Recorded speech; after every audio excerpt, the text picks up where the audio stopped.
Through the Fire by Chris Uyi. Narrated by Adrian Galley. Table of Contents. Forward. Part A. In the Fire. Desire. Passion. Sorrow. Part B. The Garden of Peace. The Law of Truth. The Law of Time and Chance. The Law of Seeds and Harvests. The Law of Beginnings and Endings. The Law of Thoughts. The Man in the Mirror. About the author. Dedication. To my rock, the rock of ages. Foreword. As elusive as peace may be in this world full of heart-shattering sorrows, painful disappointments, tormenting desires, and uncontrolled passions, it is attainable by those who humble their desires with wisdom, abide by the dictates of self-control, and obey the eternal verities. Peace, despite one's circumstances, is not as far away or unattainable as many caught in the bitter struggle and fire of life imagine it to be.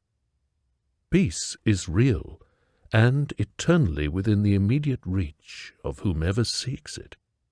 However, it is not attained by weeping, the fulfillment of cravings, or from physical activities, but through humility, self-control, and obedience. This book, the result of meditation and experience, is not authoritative. Rather, it is a suggestive and workable path for the seekers of peace to attain their desires. Originally written as an article, it has now been expanded into this small volume as a result of importunate requests by readers. The knowledge shared in this book is simple and practical, and presents the reader with the balm of spiritual healing to assuage the pains and scars suffered from the heat of life. The turmoil of the world will always remain, but overcoming the disturbances of the mind created by such turmoil is what I present the readers with in this book. Christopher Uyi. Part A. In the Fire. I quote, "My soul is among lions, and I lie even among them that are set on fire." Unquote. The Psalmist. The scars and burns from the heat of life are caused by our desires, lust, habit, and covetousness, passions, hatred, anger, pride, envy, vengeance, sorrows, loss, regret, and denial. Amid the multiple creeds, the conflicting theories, the quest for morality, the uncertainties of tomorrow, and the struggle for survival, the fire burns, and the healing path of peace continually eludes many. Through meditation and experience, I have discovered that just as it is a waste of energy and an obvious sign of gross misunderstanding to try to act against the law of gravity, so must we wisely obey the other eternal verities to enter the place of peace. I have heard many state that humans cannot help themselves, but must painfully search for and cry to an external Saviour, while the Saviour all the while is within them. The immortal Shakespeare rightly said, and I quote, "The fault lies not in our stars, but in us." Unquote. So also the Saviour is not in any temple, book, or up in the skies. The Saviour is within. The Saviour is the resident spirit that gives us life, eternally speaking the truth within us, and showing us the way. Daily he admonishes us that, I quote, They who love their opinions and creeds will continue to suffer in the fire that never goes out. But they that yearn for peace, let them set themselves free from their desires, passions, and sorrows, by obeying the truth, ever faithful and ready to instruct and guide their hearts to the place of peace, only if they will hearken unto him. Peace comes from within. Do not seek it without. End quote. Gautama Buddha. Uncontrolled desires, passions, and sorrows constitute the world of darkness, where the fire burns, and in the presence of darkness people stumble and fall. But when we allow the light to enter, stumbling is minimized. Therefore, let us now shed light on the causes of our struggles and pains, which burn and scar our hearts daily, that we may minimize our hurts and find peace. Desire. I quote, "Let no man say when he is tempted, I am tempted by God. For God cannot be tempted with evil, neither tempteth he any man. But every man is tempted when he is drawn away of his own lust and enticed." Unquote. The Book of James, Holy Bible. Confucius advised that, quote, "He that will not economize will agonize." Unquote. This is true, for moderation is the son of prudence and the brother of peace. By economize, I do not mean that we should be miserly. I only admonish that desires must be kept within possible and realistic limits, for moderation is the water that quenches the fire of desire. Desire is not an evil spirit to be cast out. It is our legitimate will, but its uncontrolled state brings grief. Desire cannot be cast out, for desire is energy, and energy cannot be destroyed. It can only be controlled. Our uncontrolled desires for unworthy things and excess pleasures stimulate the fires of life within us. From unguided desires comes fierce temptations and intense sufferings. People fall into the temptations that they have prepared for themselves. The seed becomes a tree after it battles the darkness beneath to find the light above. So must we humans battle the darkness of our lusts and desires that hold us down, to reach the light of peace above.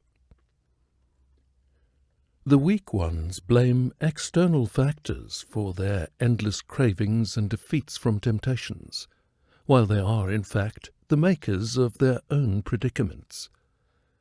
All their thoughts and actions are controlled by the blindness of their desires, without considering whether those desires be right or wrong. They are only concerned with the pleasures to be derived from their fulfillment.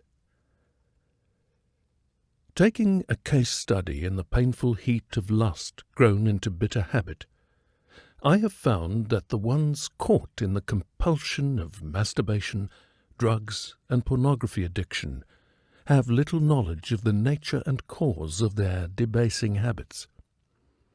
Rather than give in to introspection and mental cleansing from their immoral desires, they claim that their habits are impulsive and see themselves powerless to the attacks of a supposed superior force. They submit to the belief of oppression by an evil spirit outside of themselves, whose mission is to torment them and who derives pleasure from their pain. Such superstitious beliefs make them even more helpless in their efforts to control themselves, since they have created a good enough reason as to why they keep falling. After all, in their minds, they cannot defeat a being more powerful and intelligent than themselves. The addition of superstition to their painful habits leaves them weakened and mentally drained, to the point where meditation becomes impossible, and they are left perplexed by their seeming helplessness. Understanding that habit is a function of repeated action, and action is a function of thoughts, those who hope to defeat their limiting habits must decide to cut off their unwanted thoughts at inception, not allowing their minds to gain harmful strides in the path of evil. To conquer our habits, we must stand watch over our minds, for, as wise men say, eternal vigilance is the price for freedom. If we watch over our thoughts, we will be saved from the heat of uncontrolled desires. The immortal Apostle Paul admonishes, and I quote, "Finally, brethren, whatsoever things are true, whatsoever things are honest, whatsoever things are just, whatsoever things are pure, whatsoever things are lovely, whatsoever things are of good report, if there be any virtue, and if there be any praise, think on these things." End quote. Holy Bible, Philippians 4, verse 8. Another form of misguided desire that has become commonplace these days is witnessed in people who desire to acquire wealth with little or no effort. This is covetousness, and in it are all the characteristics of stealing. For to obtain the reward for labour without labour is to steal. This mindset is the underlying mental condition for all corruption and theft. If the poor man controls his desires and lust, and covets not wealth without labour, but rather focuses on and works tenaciously towards a well-defined plan for success and financial emancipation, he will not be caught in the fire of anxiety, mental unrest, or bodily strain. He will find the happier life of peace. Where desire dominates, peace exists. Where desire is controlled, peace abides. When they discover this truth, the seeker of peace is already halfway out of the fire. Passion. The mean man who operates from anger and oppresses his neighbour fails to understand that, quote, "He who fosters one end of a chain around his neighbour's neck must expect nature to fasten the other around his own neck," unquote. For while we think we hurt others by our anger, malice, envy, hatred, and greed, we actually hurt ourselves the most. And I quote, "You will not be punished for your anger. You will be punished by your anger." End quote. Gautama Buddha. And I quote, "For wrath killeth the foolish man, and envy slayeth the silly one." Unquote. The Book of Job 5, verse 2. The passion of vengeance, hatred, jealousy, gloating over another's downfall, and greed brings nothing but needless pain. There is no more painful burden than for an individual to be at the mercy of his passions. Just like our desires, our passions are not evil spirits to be cast out. Humans are, by nature, beings of passion. We cannot alter this truth, but we can alter and control our passions. Passion is power, but in the context of our discourse, power wrongly applied. We must never let our passions rule us. We must rule our passions, for, quote, "The spirit of a man is subject to the man," unquote. A life without self-control is an abuse of your mental and spiritual power, and infringes needlessly on the paths of happiness of others. To live above the fires set ablaze by our passions, we must submit to the guidance of our faithful friend called wisdom. For wisdom says to the arrogant, humble yourself. To the one with rage, control your emotions. To the one sworn to vengeance, forgive. To the one burdened with addiction, renew your mind. To all, mind your business. And to the seeker of peace, conquer self. Carry an individual in the shackles of passion to the ends of the earth, and he will escape the chaos of the city and the headaches created by his fellow humans. But he cannot escape himself and the unrest of his heart, because his passions have become one with him and eternally control him. He will remain imprisoned until he stands watch over his thought patterns and becomes a conscious master over self. There is a higher life than that of passion and its resulting pain, and that life is found in the garden of peace. And, I quote, holding on to anger is like grasping a hot coal with the intent of throwing it at someone else. You are the one who gets burnt. Unquote. Gautama Buddha. Sorrow. Sorrow is a universal state, common to every human being. Everyone has tasted it, and can very well attest to its bitterness. Sorrow deepens the heart, pauses life's joys for the moment, systematically alters our plans, and dissembles our hopes. As for the wise, however, they soon realize that just as every good medicine is bitter, so the lessons from sorrow are much needed and refine the heart. Through sorrow, the human mind is forced to reflect on and discover higher truths and realities of life. Sorrow is the outcome of loss, loss of a loved one, loss of accumulated efforts and property, loss of hope, and then regrets. In the heat of the fire of our sorrows, those sorrows seem to last forever. However, we must realize that sorrow is not an end, but rather a much-needed refining process through which we long for and find the pathway to peace. The causes of sorrow are mere situations, and situations can never last forever, for their very nature is passing. The findings of peace beyond the fire of our sorrows varies from heart to heart, and is directly proportional to the measure of our clinging to the impermanent that has been taken away from us. For clinging to perishable things is the source of all our sorrows. The sooner we understand and accept the ephemerality of everything visible, the sooner we transcend the dark night and enter the joys of the morning. The one who clings to reality rather than sentiment lives above the fires of sorrow, for he understands the impermanence of things and is willing to let go when the authoritative order is made.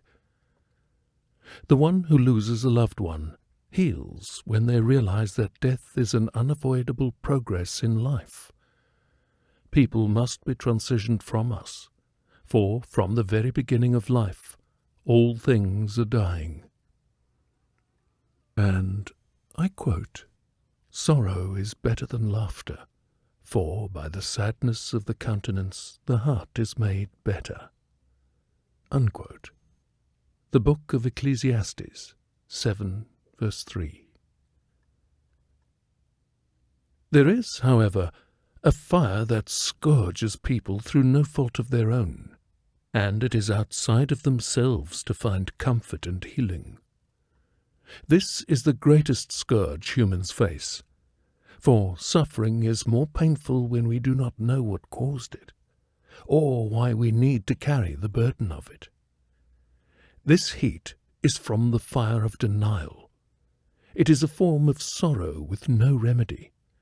Only the eternal healer and sublime provider can heal this anguish. Oh, denial is a burden too heavy to bear without any verifiable reason for the pain. The barrenness in marriage, blindness and other disabilities from birth, the love of a mother being denied a child by maternal mortality, and many more pains without reason, all fall under the scourging flames of denial. I have searched deep and wide and found that for these situations only God knows the greater purpose, and it is all that His name may be glorified. It confirms the supremacy of God, and we can find peace only through total surrender to His sovereignty.